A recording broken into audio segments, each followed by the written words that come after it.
네, 할렐루야. 네, 만나서 반갑습니다. 한 주간 동안도 수고 많으셨죠? 네, 하나님께서 여러분들 보시고 한 주간 수고했다. 그리고 오늘 참 잘 왔다. 라고 말씀하실 것 같아요. 어느덧 이렇게 가을이 또 성큼 우리 앞에 다가온 것 같습니다. 일교차가 심한데 건강에 유의하시기를 바랍니다. 오늘 이렇게 인사하겠습니다. 참 부지런하십니다. 시작. 참 부지런하십니다. 2부 예배 나오시려면 그래도 좀 부지런해야 되지 않을까요? 네. 그러면 3부 예배 나오는 분들은 뭐가 됩니까? 3부 예배 나오는 분들은 여유로운 분들이죠. 네. 둘 다 칭찬합니다. 오래전 어느 교회 안수 집사님 한 분이 장로 임직을 받았습니다. 그 장로가 되고 난 후에 직장에 가서 사람들에게 자기를 이렇게 얘기합니다. 나는 교회에서 이제 장로가 되었다고 소개했습니다. 그러자 비신자인 한 직원이 이렇게 말합니다. 그러면 몇 년 더 있다가 목사가 됩니까? 그 직원은 교회에 대해 잘 모르지만 교회에는 집사가 있고 그 위에 장로가 있고 그리고 최고 높은 자리가 목사라고 생각을 했던 것이죠. 그래서 얼마 더 있으면 목사가 됩니까? 라고 물었던 것입니다. 우스운 이야기 같지만 비신자는 말할 것도 없이 교인들조차도 이러한 교회 직분을 계급으로 생각하는 경우가 많습니다. 그래서 권사가 되고 안수집사가 되고 장로가 되면 계급이 높아진 줄로 생각을 합니다. 직분을 계급으로 생각하면 권세를 부리고 교회에 군림하고 무엇인가를 누리려고 하는 것이죠. 그러나 그 직분을 섬김의 자리로 생각한다면 다르게 행동하겠죠. 제가 전에 한번 말씀드린 것처럼 지난 주일날 저희 고향교회, 저희 모교회 50주년을 맞이하면서 처음 장로님을 세웠어요. 감사하게도 그 장로님이 저희 친구입니다.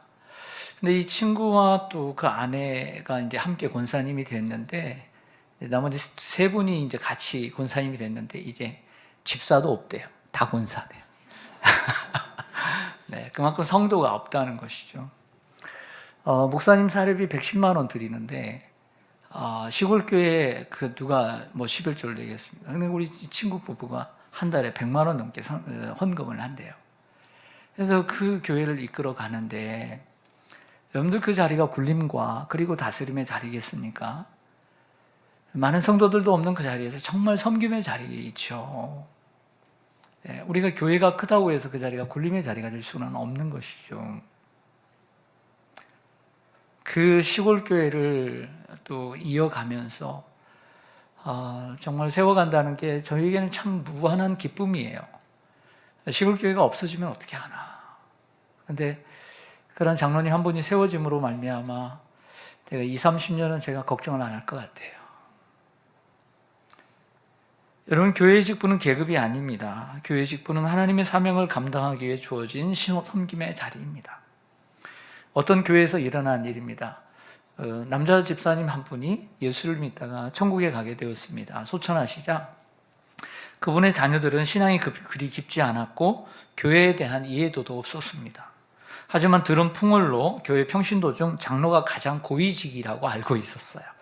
그래서 담임 목사님에게 집례를 부탁하기 위해서 목사님을 만나는 자리에서 요청을 합니다. 자신의 아버지를 장로로 해줄 수 없느냐 라고 했습니다. 군인들이 공을 세우고 전사를 하면 한 계급 특진이라는 게 있잖아요. 그래서 집사였지만 이제 돌아가셨으니까 장로로 해주면 안 되겠느냐 했다는 것입니다. 이처럼 세상 사람들은 교회의 직분을 계급으로 생각합니다. 하지만 성도들은 교회의 직분이 결코 계급이 아니고 섬김을 위한 자리라는 것을 기억해야 합니다. 사도 바울은 그러면 교회의 직분이 계급이 아니라면 무엇일까? 사도 바울은 오늘 본문에서 이렇게 설명합니다. 오늘 본문은 6절인데요. 그 2절씩 내용이 나눠져 있는 것이 특징입니다. 그래서 24절과 25절을 보시면요. 나는 이제 너희를 위하여 받는 괴로움을 기뻐하고 그리스도의 남은 고난을 그의 몸된 교회를 위하여 내 육체에 채우노라. 내가 교회의 일꾼 된 것은 하나님이 너희를 위하여 내게 주신 직분을 따라 하나님의 말씀을 이루려 함이니라. 아멘.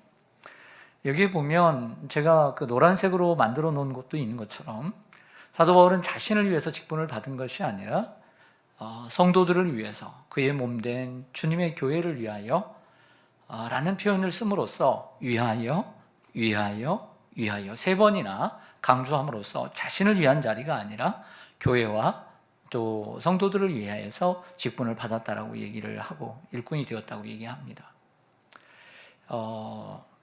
그러면서 자신의 명예나 이익을 위해서 된 것이 아니라 괴로움을 기뻐하고 또 고난을 기뻐한다라고 얘기합니다. 고난을 받기 위해서 일꾼이 되었고 결국 마지막 줄에 보면 결국에는 그것이 하나님의 말씀을 이루기 위해서 내가 직분을 받고 하나님의 일꾼이 되었다는 얘기를 하고 있습니다.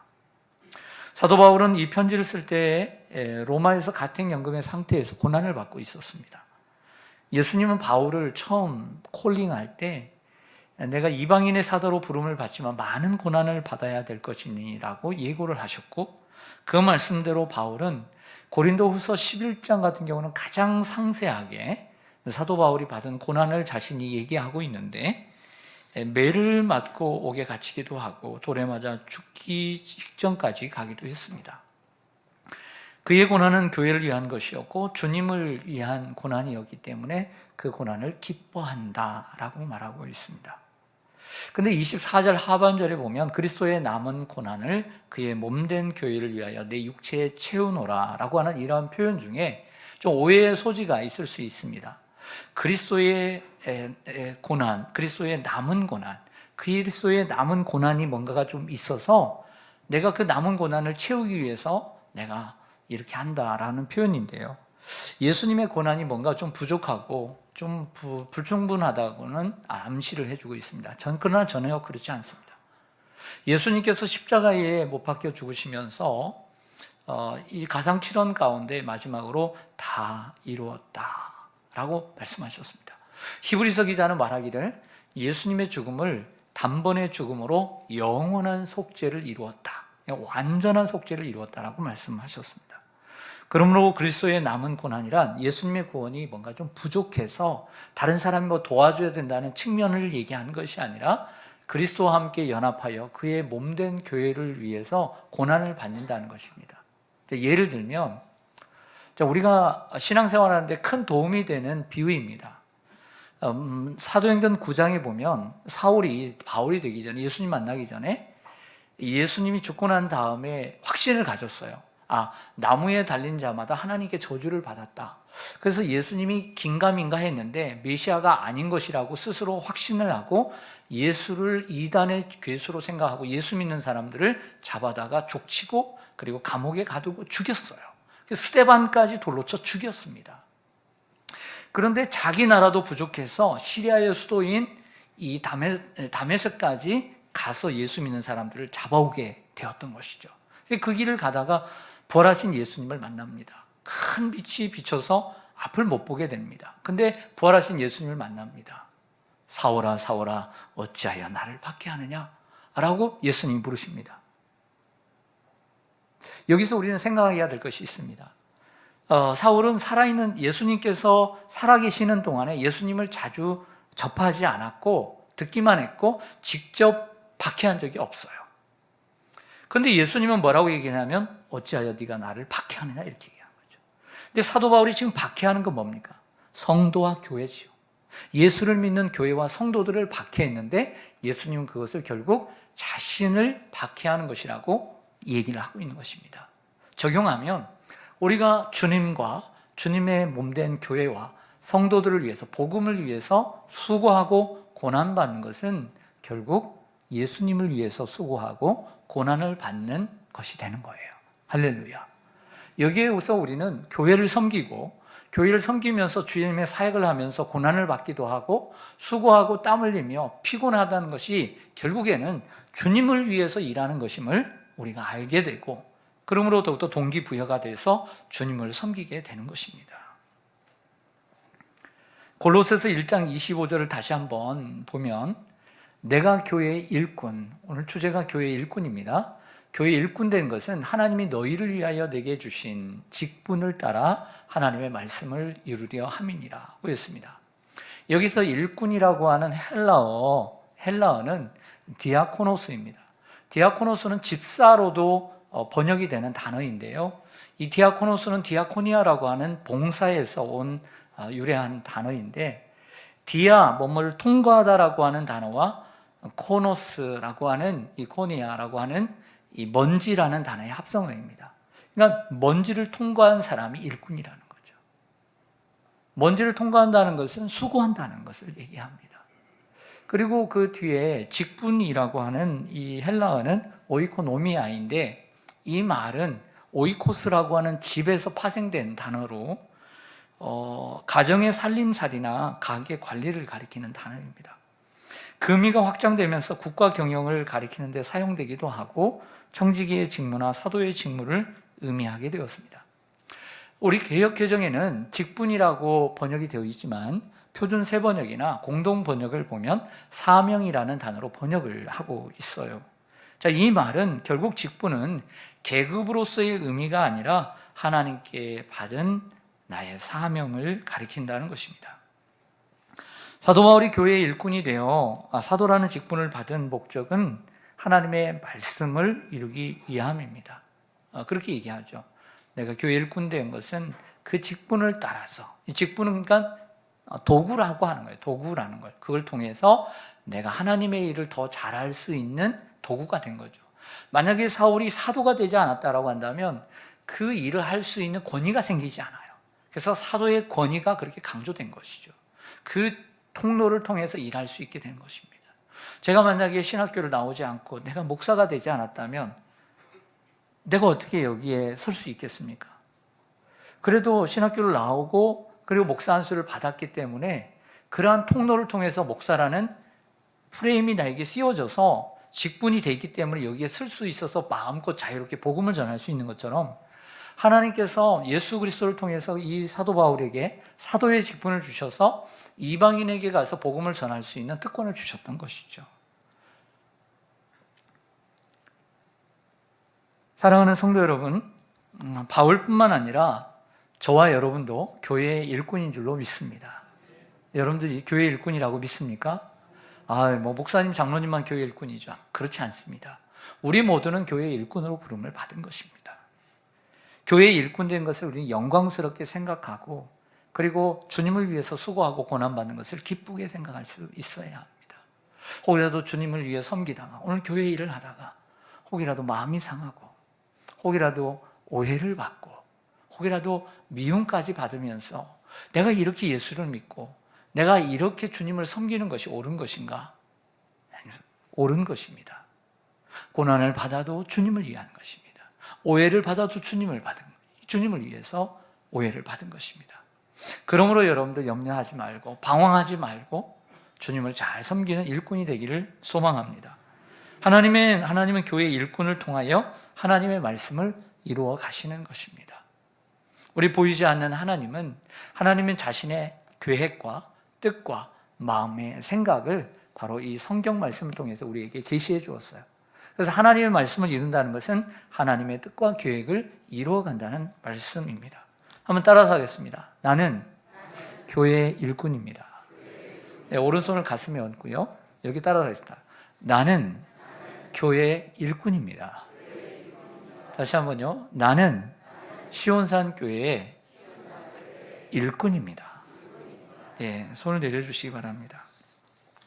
우리 성도님들 중에 광명에서도 또 안양에서도 오신 분들, 또 인천에서 오신 분들 많이 있습니다.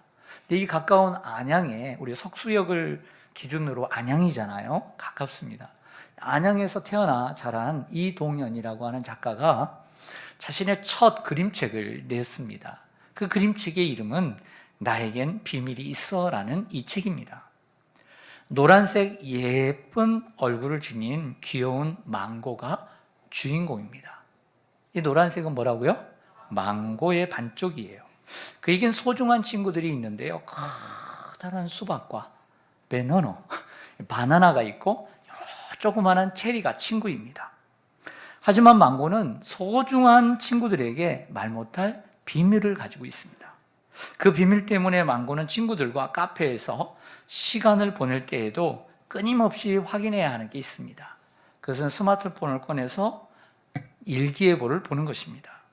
비가 오면 큰일이거든요. 비가 오면 망고는 서둘러 집으로 돌아가기 바쁩니다. 그런 망고를 보면서 친구들은 그의 비밀을 캐묻지 않고 그리고 너그럽게 이해해 줍니다. 사실 망고는 망고가 아닙니다.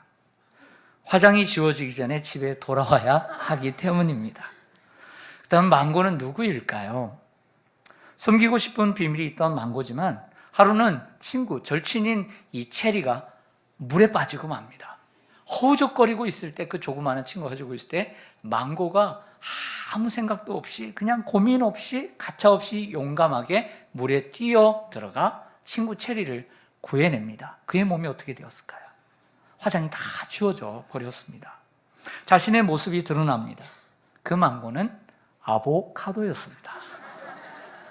예쁘게 보이고 싶어서 온몸에 노란색을 칠하고 항상 분홍색 핸드백에 빨간 구두를 신은 아보카도의 모습에서 한두 가지 비밀을 다 가지고 다니는, 그리고 그 비밀을 가지고 살아가는 우리의 모습을 생각해 봅니다. 그래도 우리는 그 비밀을 캐묻지 않고 우리는 살아가는 참 좋은 친구인 줄로 믿습니다. 자, 두 번째 사도 바울이 꺼낸 단어는 바로 이 비밀입니다. 사도 바울이 말하는 이 비밀이 무엇인지 두 번째 단락 보겠습니다. 26절, 27절입니다. 이 비밀은 만세와 만대로부터 감추어졌던 것인데 이제는 그의 성도들에게 나타났고 하나님이 그들로 하여금 이 비밀의 영광이 이방인 가운데 얼마나 풍성한지를 알게 하려 하심이라. 이 비밀은 너희 안에 계신 그리스도시니 곧 영광의 소망이니라. 오늘 6절의 단락 가운데 두 번째 단락인 26절과 27절의 중요한 단어는 뭐죠? 그렇죠, 비밀입니다. 이 비밀이라는 단어가 3번 나오는데요. 첫 번째 비밀은, 이 비밀은 초오랜 시대와 세대를 거슬러 오랫동안 감추어졌던 것이라는 거죠. 이 비밀이라는 것은 사람들에게 한두 사람 정도 알고 말하지 않는 게 비밀이잖아요. 두 번째 비밀의 측면은 뭐냐면 이 비밀의 목적을 얘기합니다. 이 비밀의 영광이 이방인 가운데, 유대인뿐만 아니라 이방인 가운데도 얼마나 풍성한 축복이 있는지를 알리는 것이 바로 비밀의 목적이라는 거예요. 세 번째는 이 비밀이 거풀을 벗습니다. 너희 안에 계신 그리스도다. 즉 너희 믿는 성도들 안에 있는 예수님이다. 그 예수 그리스도는 영광의 소망이다. 영광의 소망이라는 것은 그 영광을 함께 누리고자 하는 소망을 가리키는 것입니다. 예수님은 요한복음 5장 39절에서 이런 말씀하십니다. 한번 들어보세요. 너희가 이 성경에서 영생을 얻는 줄 생각을 하고 이 성경을 연구하거니와 이 성경은 곧 내게 대하여, 예수님에 대하여 증언하는 것이니라. 이런 말씀하셨죠? 그러면 요한복음이 적어도 쓰여질 때는 AD 80년입니다. 80년 전, 80년 때 몇 개의 신약 성경은 쓰여졌지만 신약 성경이 하나의 정경으로 만들어지진 않았기 때문에 여기서 말하는 성경은 구약입니다.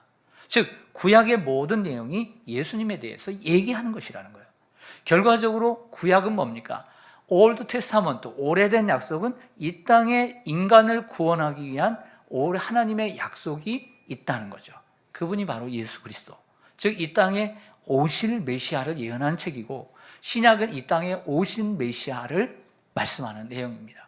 그래서 구약은 예수님의 그림자고 신약은 예수님의 실체라고 말할 수 있는 것이죠.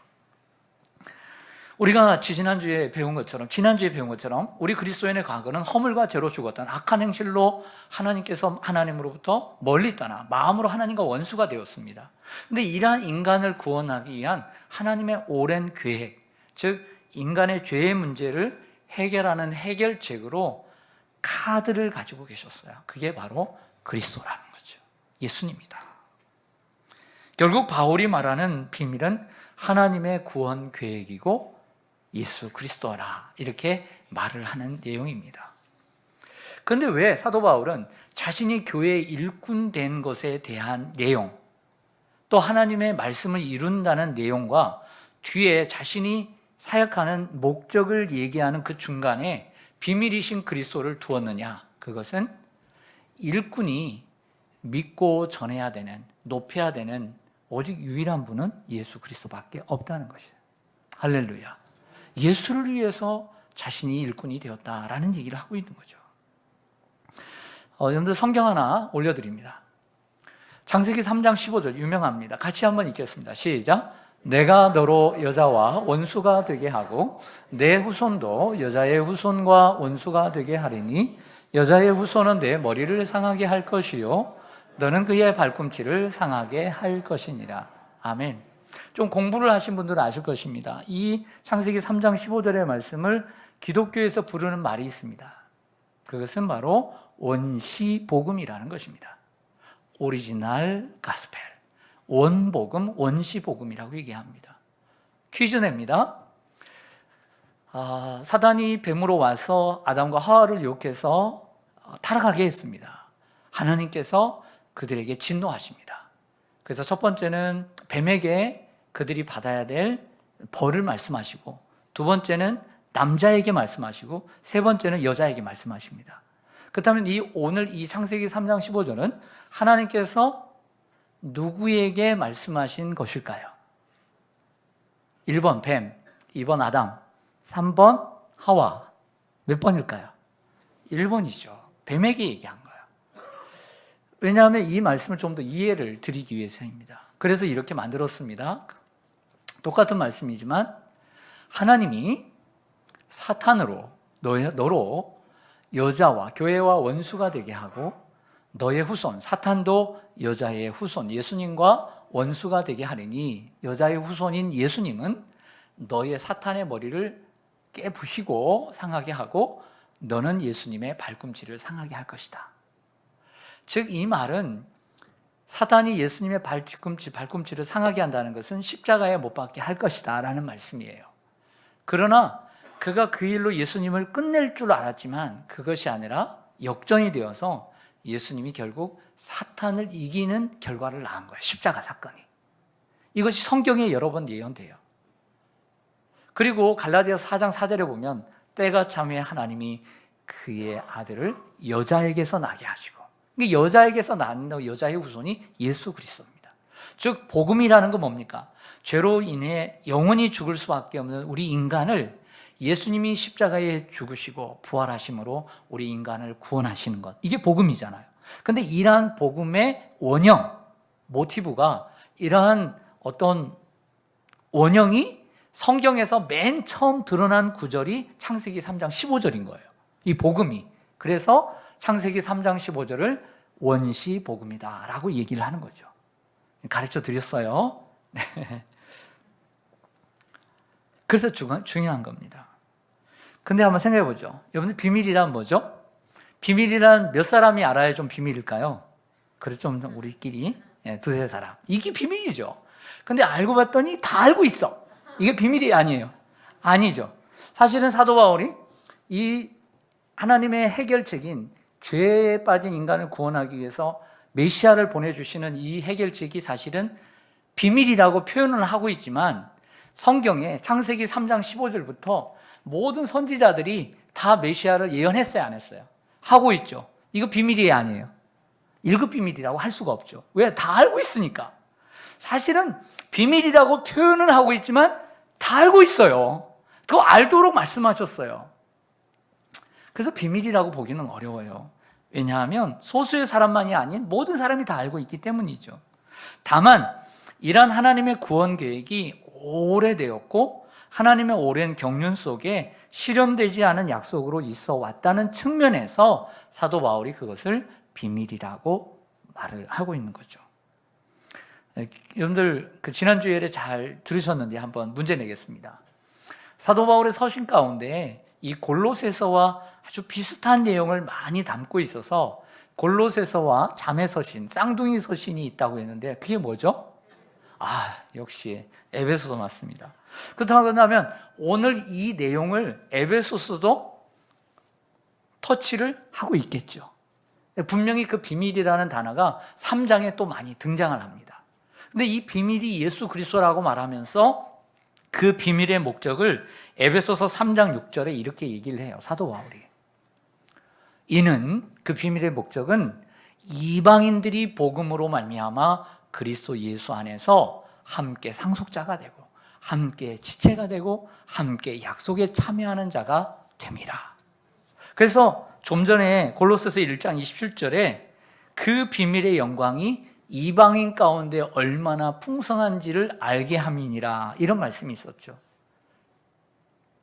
결국 복음의 핵심은요, 유대인들의 구원이 아니라 유대인들을 통한 모든 이방인들의 구원이 있다는 것을 사도 바울이 말하고 있는 것입니다.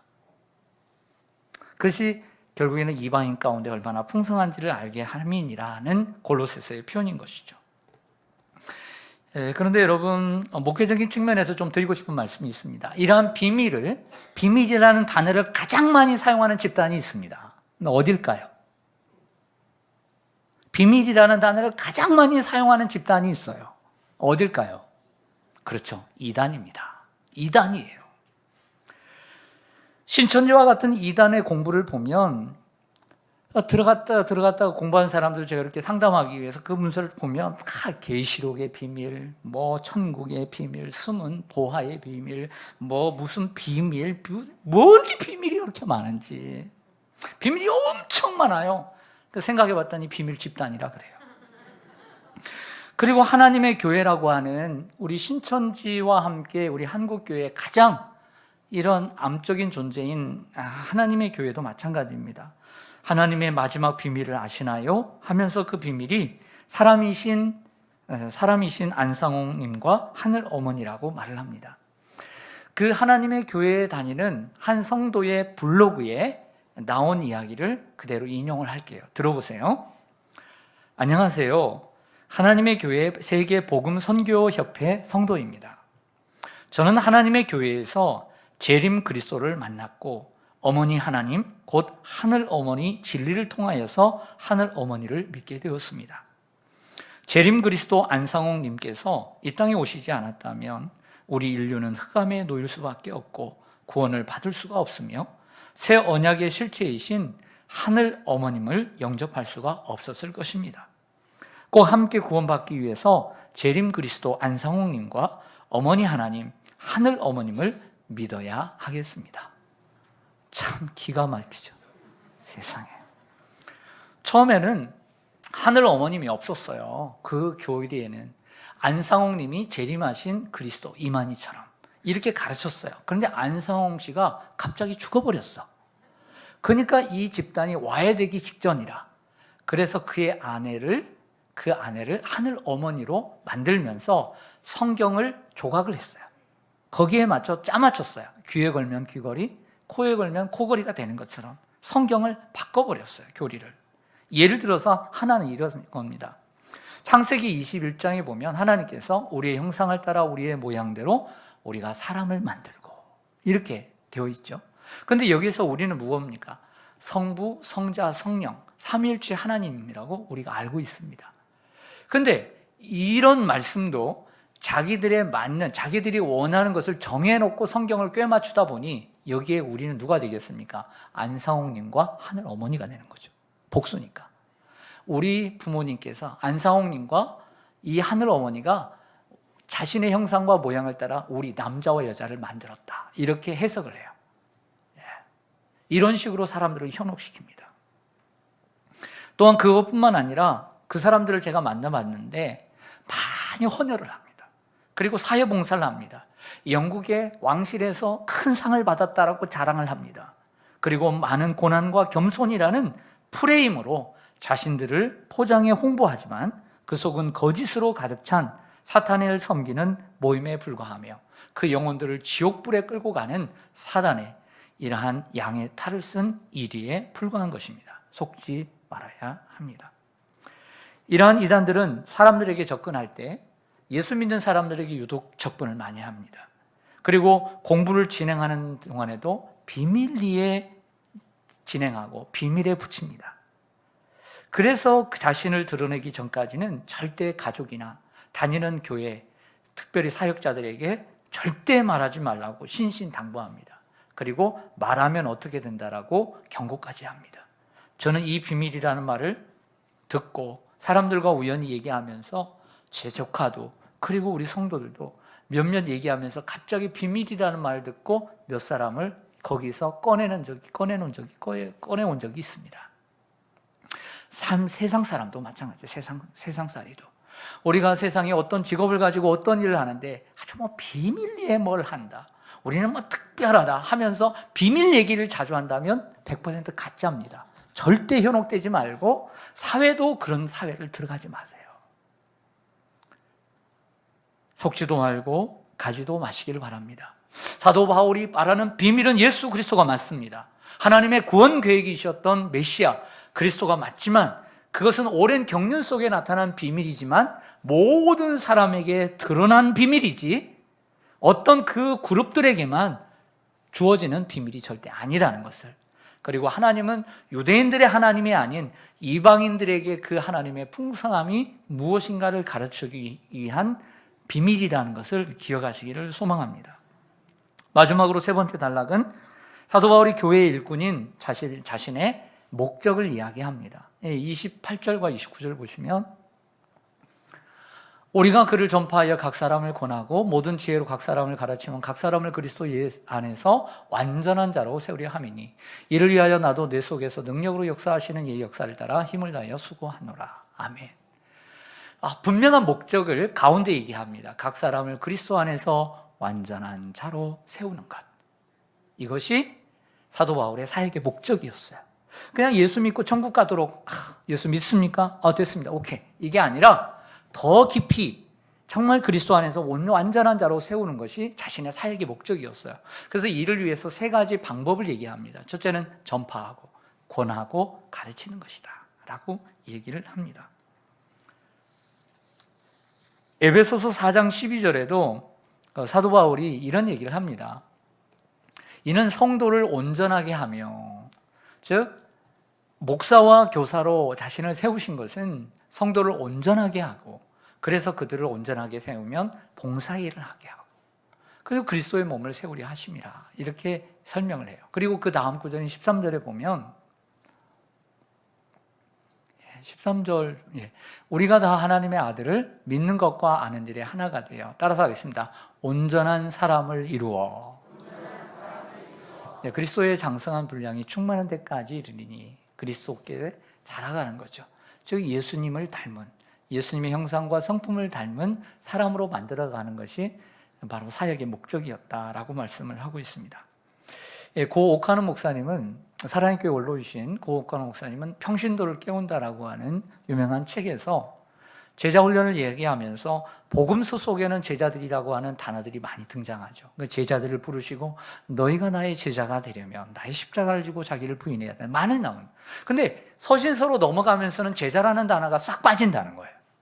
그러면 제자가 사라지느냐? 그렇지 않죠. 너희는 모든 족속으로 가서 제자를 삼으라고 했으니까. 그래서 오카노 목사님의 해석에 따르면 제자라는 단어가 서신서에게는 빠지지만 완전한, 온전한 자, 완전한 자, 바로 이것이 바로 제자를 뜻하는 것이다 라고 해석을 했습니다. 우리 모두 예수님을 닮은 제자가 되기 위해 부름을 받은 것입니다. 사도 바울은 이 목표를 위해 하나님의 아들이신 예수 그리스도를 전파했습니다. 사역에서 가장 중요한 것은 바로 그 비밀 자체이신 예수 그리스도를 전파하는 것이죠. 기회가 있는 대로 복음을 전했습니다. 두 번째는 권하는 것입니다. 권하는 것은 권면하는 것입니다. 잘못된 행동이나 생각을 바로 잡아주는 것을 의미합니다. 사도 바울은 에베소에서 3년 동안 사역할 때 그 장로들에게 이별의 눈물로 이렇게 얘기합니다. 내가 너희를 위하여 쉬지 않고 눈물로 각 사람을 훈계하던 일을 기억하노라. 훈계했어요. 그런데 사람들이 요즘 이렇게 부유하게 되고 또 놀러 갈 때 많다 보니까 정말 교회가, 사람들이 교회 인기가 별로 없습니다.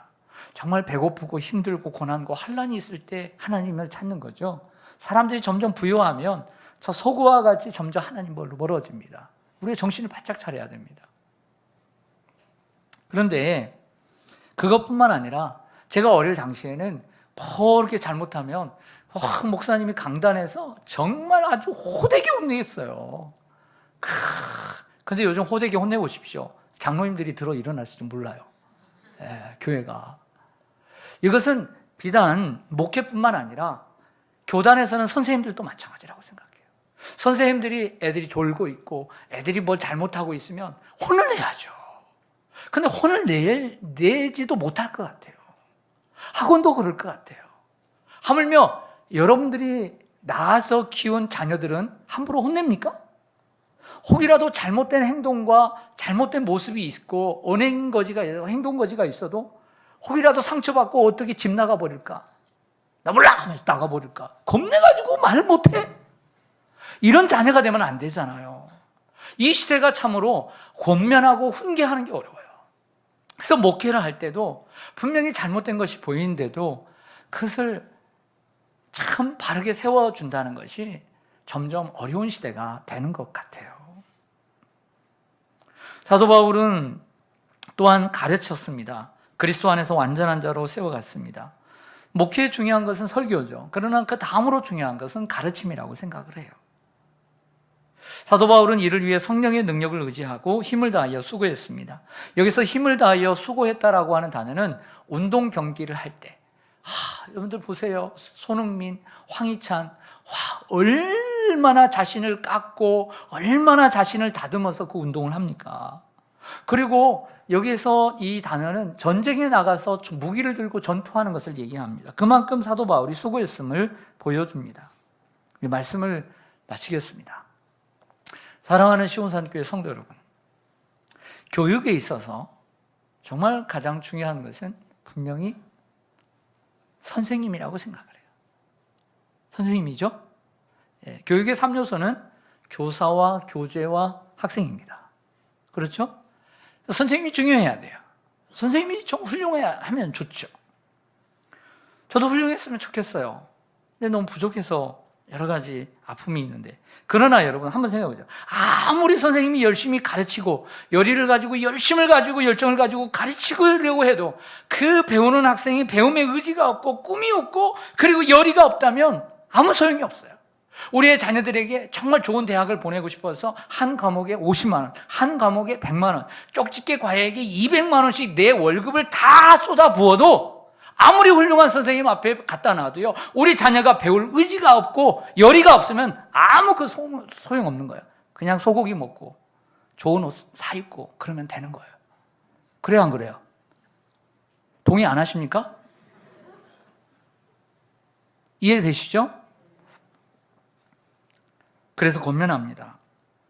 하나님께서 여러분을 부르신 목적은 단순히 예수 믿고 구원받아 천국 가도록 하기 위해서만 부른 게 아니에요. 성경을 보면 바울의 말대로 그리스도 안에서 완전한 자로 세움을 받기 위해 부르심을 받았습니다. 네, 그 목적을 알고 열심히 우리가 주님의 제자가 되기 위해서, 또 주님의 온전한 일꾼으로 쓰임받기 위해서 노력하고 또 멋지게 신앙생활하는 여러분들 되시기를 간절히 소망합니다. 아멘. 기도하겠습니다.